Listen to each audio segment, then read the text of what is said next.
Sa 20 pesos mo, amo na sini ang beachfront nga pwede mo ma-enjoy. Diskubrihon ta ang ini nga tago nga beach resort sa sini nga episode.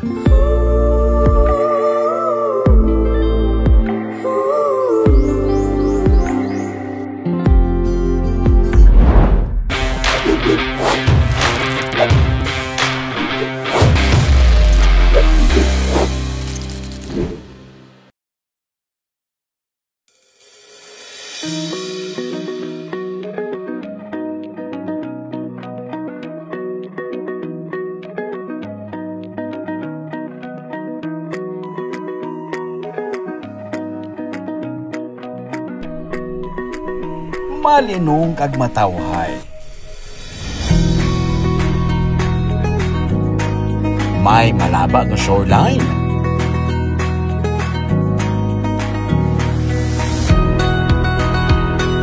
Matinaw ang tubig sa dagat. Kag mabugnaw ang mga cottages kay man yara sa idalom sa mga puno sang kahoy. Ini ang Rama Ro Gold Beach Resort. Halin sa Bacolod City, mga 2 ka oras nga drive pakadto sa Escalante City. Pagwa sa Escalante City proper sa Dalan Patoboso, malabyan ang dalan pasulod naman sa Barangay Rizal proper pawala. Makita sa Google Maps ang Barangay Rizal Rotonda for directions. Pag abot sa Rotonda, magpulo pa mangkot kay man, lapit ka na lang sa imong destinasyon. Sa Barangay Rizal, makita ang mga nagaidas ng mga White Sand Beach Resort kag isa na diri ang Rama Ro Gold Beach Resort.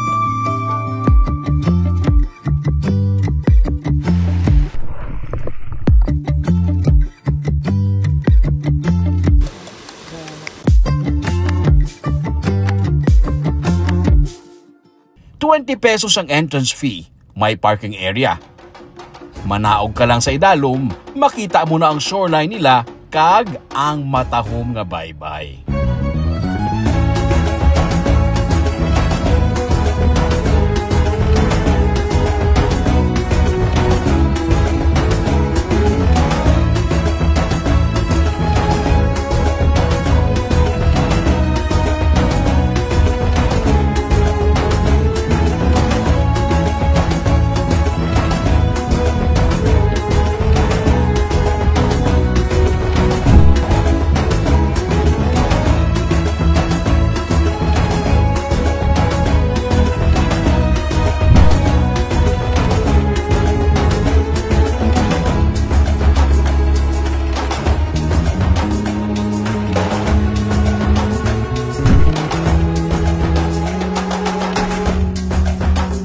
May parte nga may mangrove, kag may parte man nga wala. Do postcard ukon pang background sa desktop ang view. Postcard pag idjadandaan do katigulang idya nagsulat. Ang balas kag bato off-white ang kolor. Pero may porsyon nga daw nagaagaw-agaw gold. Ini ang rason kung nga gintawag ini nga Rama Ro Gold Beach Resort. May mga nagapangayaw diri sang una kag nagapangkutkot. Di kay tungod siguro sa amon balas may pagka gold. May pagka gold siya. And then damo nagduda diri sa una nga may mga gold kuno. So nadiskubrihan namon may mga buho-buho na di nga amon maski na ang amon da nga gamay nga sapa may mga buho na. Ang nagpilat ka treasure hunting. Oo. Nagadepende sa dapyas ang hangin ang balas sa area sang dagat. May mga panahon nga pati ang balas sa idalom sang dagat nga ginapaliguan mo, puti man. May mga panahon naman nga nagaitong. Matingala kami nga ara makita namon nga ang amon nga dagat. Once magpuan makita namon kun hunas, gaputi didto na tanan ga kuan ang mga balas. Oo. Pero may time man nga balik naman siya nga mag-itom siya. So depende sa dalagan sa ano. Sa dagat man. Oo. Habagat, amihan. Oo. Hindi amo sinakainit diri. May mga puno sang kahoy sa ibabaw sang cottages kag may mga mangroves pagid sa atubang man sang cottages. Mabugnaw ang dapya sang hangin. Kun high tide, pati ining mga puti nga balas kag bato nagakalabot sang tubig. Wala labot sa mga cottages sa higad sang baybay, may pavilion sa ibabaw nga pwede pang reception area sa mga celebration. May mga kubo man for overnight. Pwede man maka-pitch sang tent diri. May tiyanggi para sa mga kinahanglanon nyo. Pwede magdala sang pagkaon. Ining baybay nga palaliguan ang kabahin sang Tanyon Strait. Ang dagat nga natungan sang isla sang Negros kag Cebu. Gindeklarar ini bilang protected seascape kag ang pinakamalapad nga marine protected area sa Pilipinas.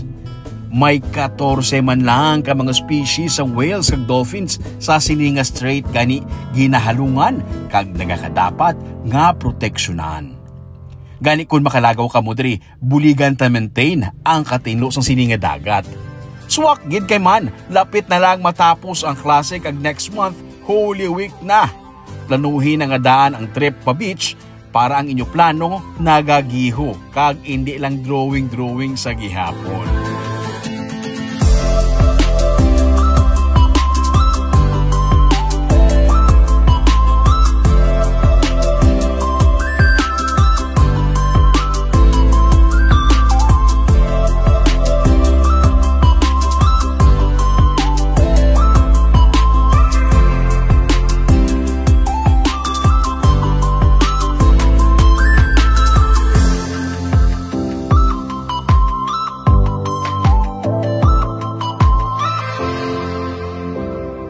Mapasurman ako na pa norte, diri sa isla sang Negros, madamo sa mga beach nga pwede i-explore kag diri sa may Barangay Rizal sa Escalante City, kadamo gani sa mga matahom nga beach resort. Para updated ka sa mga episodes ng Tripping ni Roming, i-follow mo nga Facebook page o YouTube channel, Digicast Negros. Sige lang sa pagbangon. Ako si Romeo Subaldo, kini ang Tripping ni Roming.